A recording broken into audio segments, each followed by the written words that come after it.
just going to introduce now Angela. And Angela is a local mum, so she's highly qualified to talk about this subject, which is about some very challenging stuff that could impact your children, your grandchildren, children's books in school libraries and in public libraries. And so Angela's going to give us a bit of a presentation on what she's heard about this stuff. I actually met Angela because I'm on the local council here at Playford, and Angela was brave enough to front the elected members and present direct to the local city council about her concern about this. So she's got a lot of guts, and she's wanting to tell us stuff that you might not even be aware that's actually out there that our children are being exposed to, which is somewhat pornographic in nature. So just a bit of a heads up that there will be some confronting stuff here, and some of that content might be a bit shocking for you, but I think we need to be shocked to take some action. That's, you know, we almost need a bit of a shock treatment to say, actually, we've got to get out of our seats and do something about this stuff. So, yeah, so let's give Angela a big warm welcome. Hello. I think I've seen a few people around that maybe at some of the places that I've spoken to before. So my name is Angela. So very quickly, the reason why I decided to take action was because last year and the year before I homeschooled my girls, and while they're at the libraries picking out their own books, I saw on full front display some teen sex guide books, and I thought, I'm just going to have a look at these books. And I finally reached the point after speaking with many parents, family members and friends, because I thought, you know, is this okay? And I thought, no, I'm the adult in this community and I have to speak up. So I don't have a speech prepared. I'll be reading a little bit off of some of the wording from this. I'm going to talk through the actions I've taken and then to the final action where everyone, whoever can help me, can. So this is going to get very graphic. So on the 28th of February last year, I did a deputation at Playford Council, Sex Resources for Children in our public libraries. My concern was the target audiences for these books. And I'll give you a few examples from that presentation. This book here, The Amazing True Story of How Babies Are Made, is a Premier's Reading Challenge book for reception to Year 2, 5 to 7-year-olds. And I'm not going to go through all of the, you can see what it goes through. It's perfectly normal. This has a target audience for 10-year-olds, and you can see the type of graphic and things that they actually, concepts that they go through.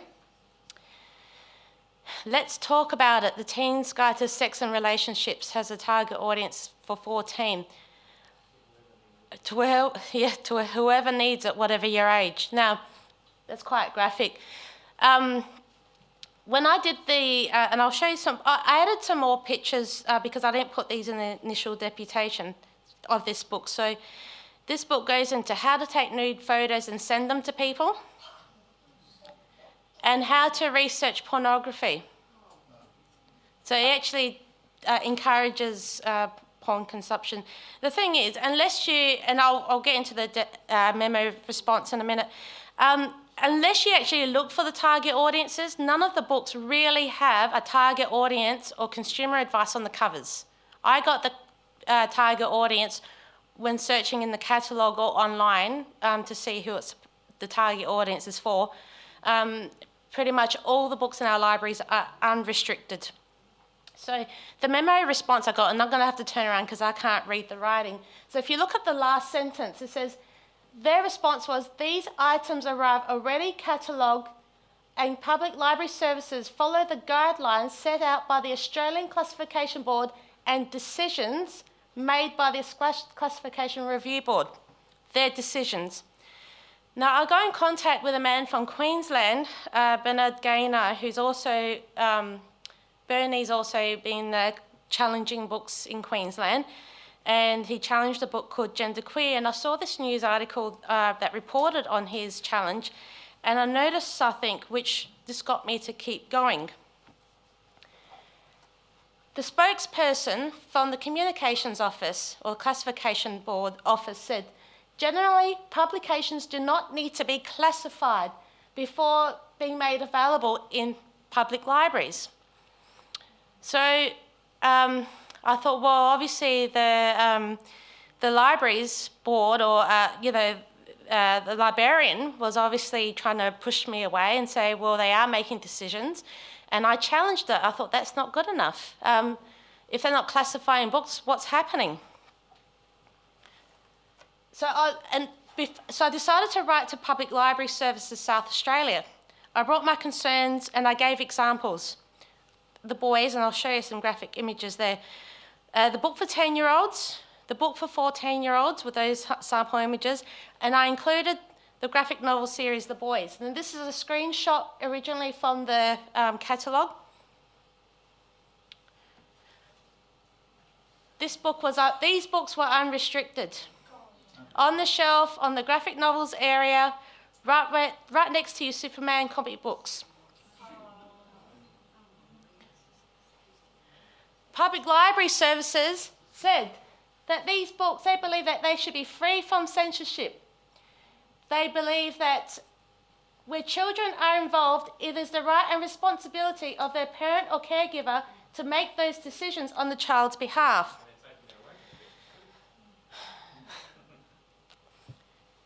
I wrote an email to the Licensing Enforcement Branch because I wasn't satisfied with, the libraries, Public Libraries Services response. So I wrote to the officer in charge from the Licensing Enforcement Branch. And I wrote, on the 6th of April, I called the Australian Classification Office in regard to a book complaint. The man that I spoke to, he said that he helped me through the complaints process and everything. And then I explained the documents, the 3-word document and book examples. And I wrote my concerns. They're in regards to the target audiences and how sensitive books are located and accessed. And I would like them to go through the classification review process. That was my request. I also wrote that earlier that day, I went to the Elizabeth Police Station, and there's the report number. The officer who I spoke to didn't know what to do. He told me to call Consumer and Business Affairs. Consumer and Business Affairs, they told me to call the Ombudsman or to Legal Services. So I rang up the Classification Board and I put in this email that they directed me to the Licensing Enforcement Branch. The next day, I got an email. Your email has been reviewed and the Licensing Enforcement Branch has deemed this a non-police matter and pretty much told me to go back to my council. Okay, so later on, after some speaking with different members of Parliament, this actually came from Sarah Games' office. She wrote on behalf, and this is a response letter she received from the Communication Minister's office, from the Communication Minister. In South Australia, the regulations for enforcing classification decision is set out by the Classifications Act 1995, and the responsible enforcement body is SA Police. So with classification, I'll just quickly explain it in the simplest terms before I get to the next slide. So I've got this is an R-rated book, Category 1 restricted. There's also Category 2, but actually every state has their own law regarding what they can and can't sell. There's 2 types of classification. There's unrestricted, and then there's legally restricted. So wrapped or not wrapped.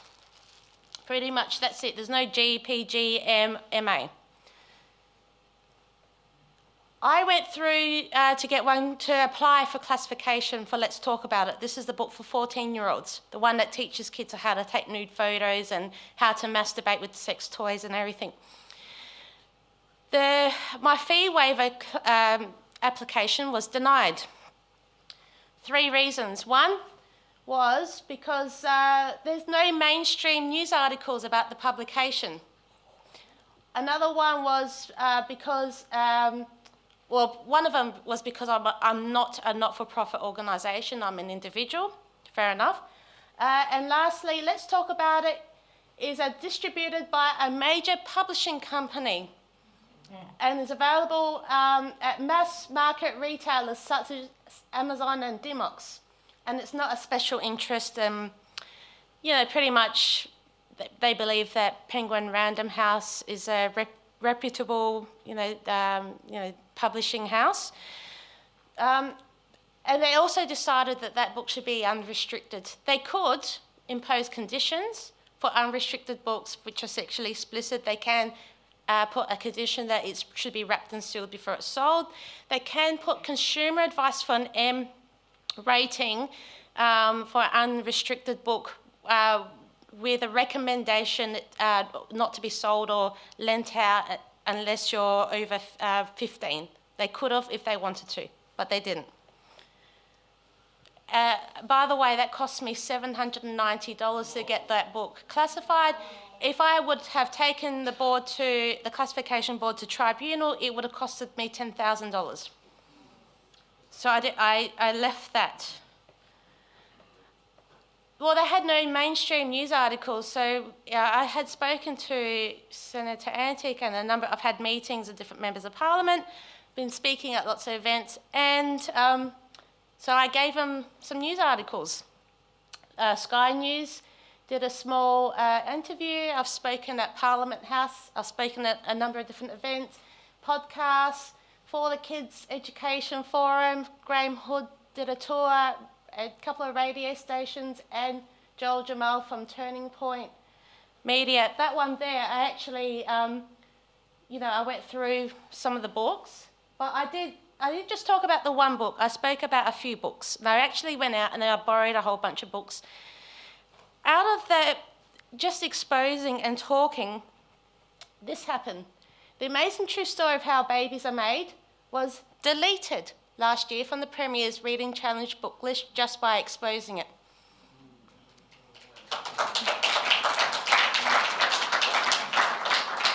Also, what happened was with the boys, the very graphic book series, Bernard Gaynor was able to get enforcement in Queensland to get the books classified. 3 of those came back on par with this, which they should. I mean, one of those actually should have been refused. Bestiality should be refused classification. It's actually in the legislation. So why he went through, because publications, for some reason, if it was there was no way it would be allowed as a video. They brought it up in a school in Renmark. I heard about that. I know. I doubt they would have gone into many details, but still, just mentioning it, it was just bad enough. Well, I wrote to a library that held the boys, and the first screenshot on the top was how there was 13 issues of the boys. I wrote to the libraries that held those Category 1 restricted. Initially, the libraries wrote back saying that it's up to the parents to be responsible for, children. And I said, well, it should be wrapped and sealed.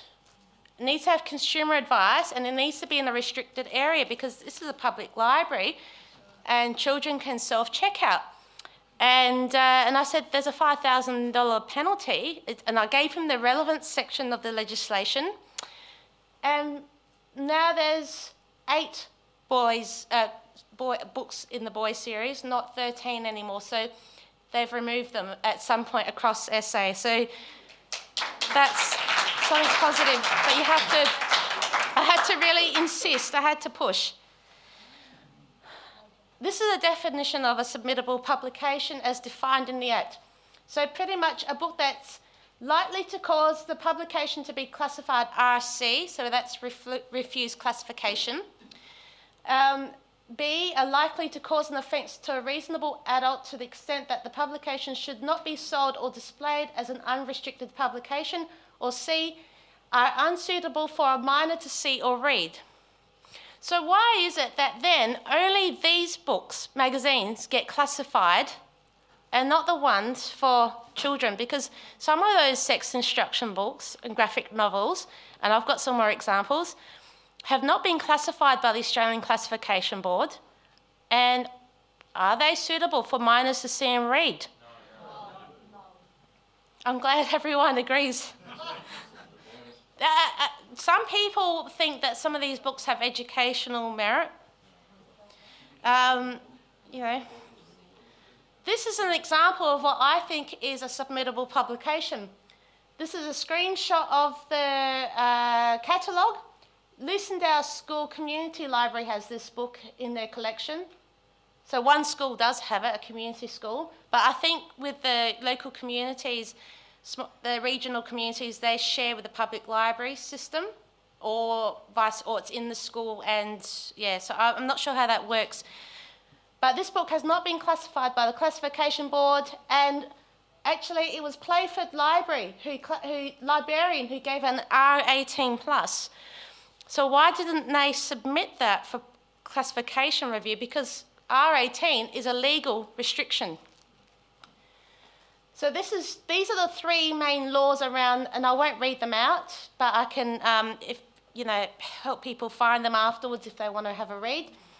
So around the sales, delivery, and public display of restricted or submittable publications. Okay, this is interesting. The acceptable use policy for library customers. So if you go into the public library, and if you use their Wi-Fi by using your device connected to their Wi-Fi, or if you use their computers, these are the rules you have to abide by. And funny enough, you're not allowed, it's unlawful or prohibited to use their e-resources to gain access or to transmit, publish, or communicate any material that is pornographic, obscene, defamatory, offensive, objectionable, abusive, indecent, sexist, racist, menacing, or otherwise illegal. You can't look it up, but you can go to the shelf and pick it up. What about reasonable responding to online safety incidents in South Australian schools? This is from the Department for Education, Catholic Education, and I think the last one is independent schools. So they came up with this teacher policy. So if students do anything harmful or illegal, with cyberbullying and everything, it's supposed to be these incidences are supposed to be reported. Children using, they all have laptops and tablets at school, so they're easily going to find or accidentally find stuff. They're not allowed to look up illegal and harmful content, which includes, on the second, children and young people may be exposed or to seek out inappropriate online content. They may become involved in distributing inappropriate content. Online content includes text, imagery, animations, sound and video, which includes on the seventh dot point sexually explicit behaviour, and on the bottom pornography. So some of these books might be in schools, like that Primary Years Reading Challenge book. That would have been a picture book for really small kids, very, very young, but not as part of their learning, just part of the Premier's Reading Challenge.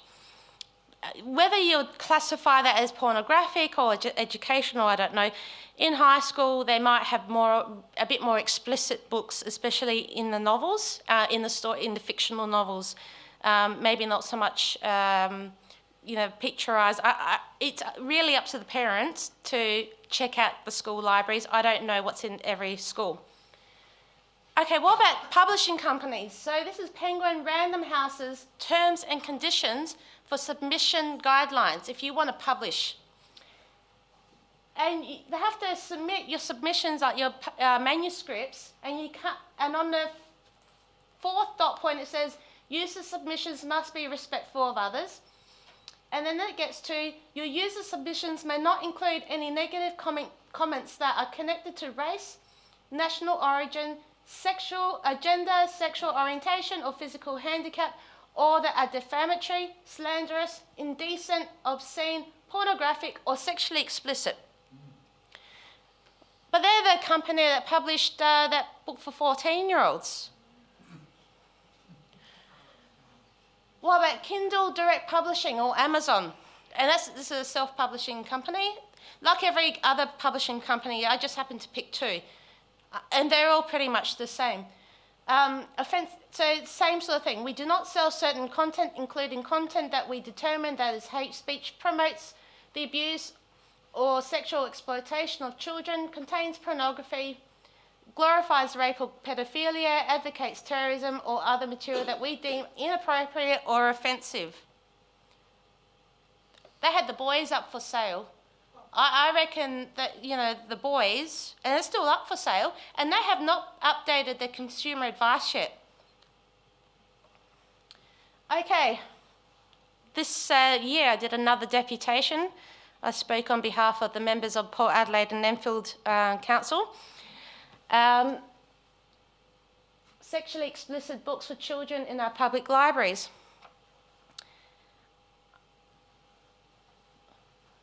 The acting CEO, Abby Dixon, at the time, the Friday before that I did my deputation, sends me this email asking me to remove the sexually explicit imagery in my handouts because people in a public meeting might find them offensive.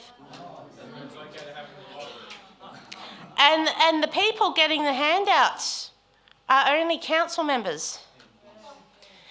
And also her council, and she also mentions that she needs to make sure that her elected members feel safe.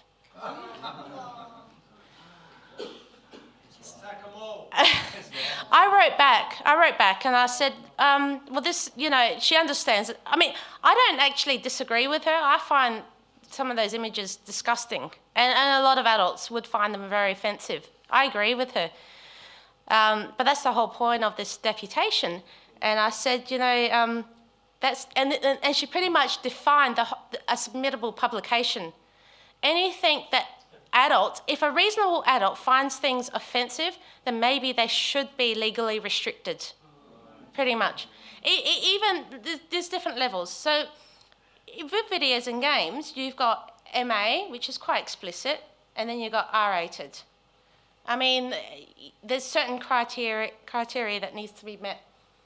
So, what happened after this, I spoke with or emailed Mayor Claire from Port Adelaide, and she said, look, you need to be able to offer the councillors both deputations. So we did a censored and an uncensored version, and let the councillors decide.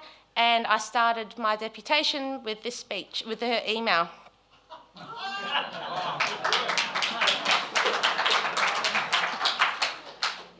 So these are the extra images that were added. So they're quite graphic. You can see they don't hide it. Teen culture right on the front cover. Some books for teens you might find in libraries. People say, where are they? Well, they might be in the adults area, but that's because some libraries don't have a teen non-fiction area. So teens could go into the adults area looking for a book for themselves, and they might potentially find one far more graphic. And the thing is, they don't really have consumer advice. You walk into a library, I'll get that off that screen because I don't want to look at the images. The self-checkout, who has been to a library recently and borrowed a book? All right, so you put your card down, you put your book on top, it's self-checkouts. There's no restrictions.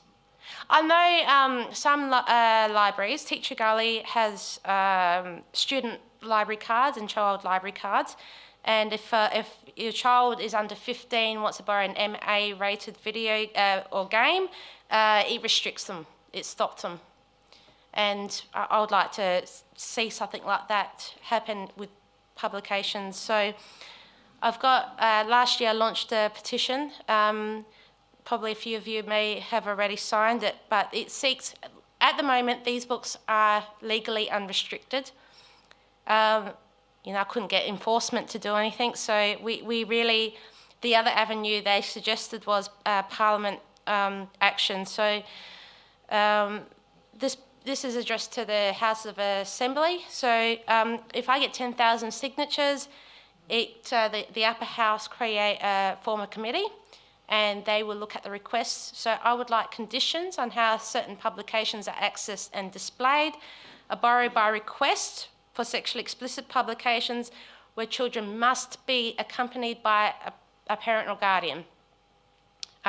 So I don't like the idea of banning books. There's got to be a certain criteria to do that, and that could be a slippery slope, and leave that to the politicians to sort out. The other thing too, so it's mainly and consumer, like pretty much I just want consumer advice and some level of restrictions without full censorship. And also what I want is an audit of our libraries for submittable publications. So any publications that, if classified, would be R-rated. And if they do come back R-rated, I want them removed because according to library policy, they can't have anything that's pornographic anyway. I'm a single mum. I've got 3 daughters. I'm doing everything for them. Very recently, because I went through the whole classification process with the book Let's Talk About It, and I had an open portal, a month ago I received an email, and it wasn't addressed to me, it was just addressed to anyone who classifies books or videos and games, with an offer to do a training program. So I completed this program a month ago, and last week I became an accredited classifier for video games and film. So I'm going to work towards the books next. But you know, this whole who knows? Maybe I might find some work out of it, and you know, make a difference at some level as well. So that's what I want to do. But look, if anyone can. I know I don't want to assume what the agenda is. I've got my own thoughts on that. I don't think, Bronte, you mentioned the UN and WHO and all those people tonight too much, but you know, the Libraries Association of Australia have a 2030 agenda. I wouldn't be surprised. And the World Health Organization, they have a education matrix. I didn't bring much information on that, but you know, they talk about, you know, babies and toddlers being sexual beings and early childhood masturbation. It's already started overseas. I think they want to bring the legal age down to 16, right? Yeah, well, you know what? Maybe if they do that, it might shock enough parents to want to stand up and say something. In Germany, Yeah. they're legalising bestiality. Oh no! Wow. So it's already happening as part of the 2030 agenda. Georgia Stones is a whole heap of stuff with that.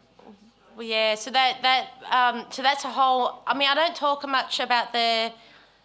I'm not going to say LGBT. I'm going to say transgender, queer plus, the TQ plus people. Not all of them. I'm talking about the real activists. I'm not going to. You know, with that Renmark story that came out, what I read in that article, and I'm going by what I read about the plus, is they showed a slideshow which said what the plus stood for. Incest, bestiality. I wonder what else. Minor attracted persons. I don't want to say the other word. When I think about these corporations who are making money off of sexualising children, I mean, the only term I could come up with, and I searched this up actually, it was quite interesting. There was a term that came up was corporate pedophilia. And I looked into that, and it was actually, in 2006, it was a case around classification of advertising for children and sexualising in catalogues and everything like that. So those classification laws changed because of that. In 2006, and I haven't read a lot about it, but I think that was the term that was used. So we've got, drag queen story time. Libraries are not babysitting places. Parents are bringing their children to those events. I'm sorry, but you've got to be the parent that stops your children from going to you've got some due care of responsibility with that. But in regards to South Australian schooling and even preschool, it's not law yet to affirm a child's gender. It is in Victoria, but not in South Australia yet.